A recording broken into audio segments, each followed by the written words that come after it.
So I think it's true to say that there's no such patient as the typical reflux patient. Patients are also different and they can present in a whole host of different ways. So as a consequence of that, they very often go to see a whole host of different doctors. They get referred to see ENT surgeons, sometimes gastroenterologists, backwards and forwards to see their GP, and frequently are given ever-increasing doses of antacid tablets, which in only 25% of patients will drugs like omeprazole actually work. So these patients are often really frustrated. Their symptoms can really affect their quality of life. So that's one of the reasons why we have the approach that we've got to the diagnosis of all patients with reflux, which involves a multidisciplinary team, including ear, nose and throat specialists. And that usually allows us to identify a clear diagnosis. And we know that in those patients who definitely have reflux and in whom we can't find an alternative treatment, and in particularly where the PPIs don't work, we now know that we can treat many of these patients successfully with minimally invasive LINX surgery with a good confidence of success. Hi, I'm James. I'm 35 years old. I live in London and I work in property. So my symptoms first started when I was a teenager. I started getting acid reflux, heartburn. I had an endoscopy then, and this was followed up by 2 further endoscopies in my 20s and 30s. My symptoms seemed to get progressively worse over time, with some regurgitation, further heartburn, really struggling with some foods. I got put on PPIs, proton pump inhibitors, about 7 or 8 years ago, but after a year or two the effects of the PPIs were non-existent.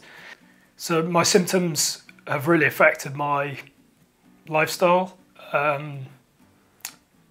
It meant I couldn't enjoy parties, going out, stag do's, weddings, all the things I used to enjoy doing. It also meant that I had to change my diet, so I started eliminating things like alcohol, citrus, caffeine, and tomatoes, the usual suspects when it comes to acid reflux.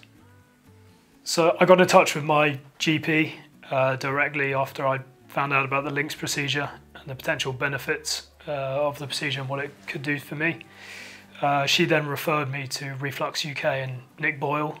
I think he's done the most procedures of this particular device in the UK, which was a real positive for me.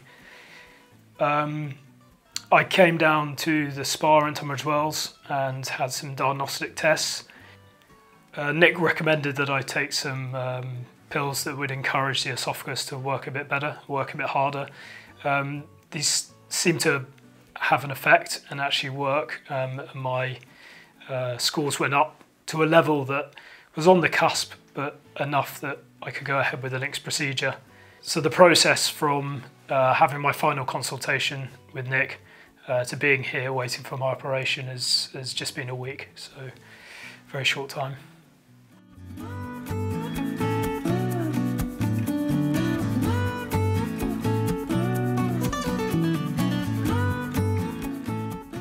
I don't propose to go through everything again because we've been through, we've been through everything in detail. But let's just talk about a couple of things. So, firstly, in terms of the operation itself, as you know, there'll be 4 little holes in your tummy. We'll repair the hiatus hernia and then put the LINX device in.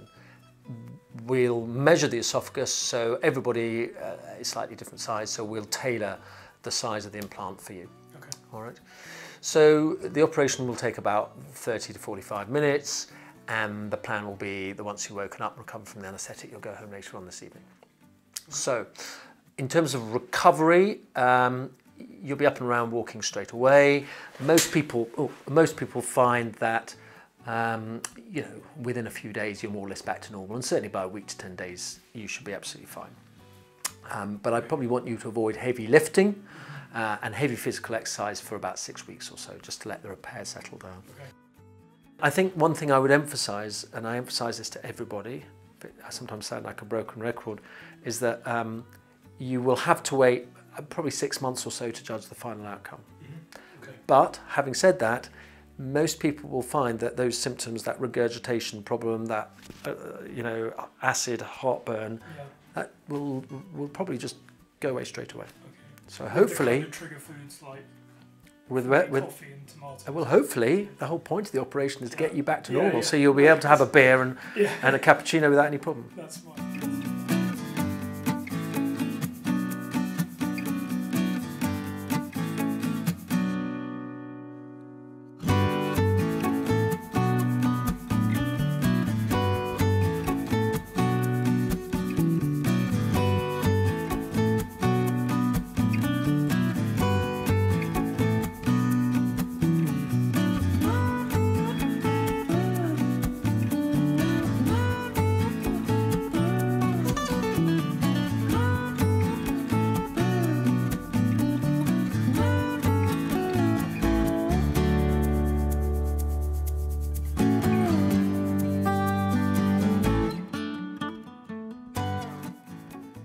So after the operation, I was coming around from the anaesthetic. I had a bit of a sharp pain in my shoulders, but apparently that's to be expected with the air.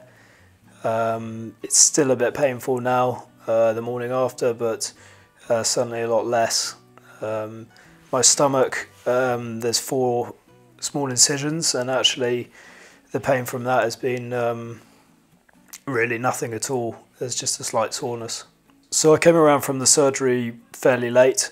Wasn't feeling enormously hungry, but I actually managed later on in the evening to eat a quarter of a sandwich, and that all went down well, which was surprising for me, but also positive, and managed a few smaller bits as well.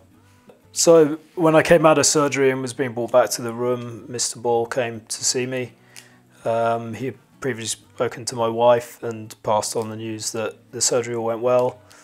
I actually had a larger hiatus hernia that he was surprised with. I had an endoscopy a few months ago and it showed a small hiatus hernia, but it gradually got worse and bigger, so he managed to fix that and stitch it up, and so hopefully that will help with the symptoms.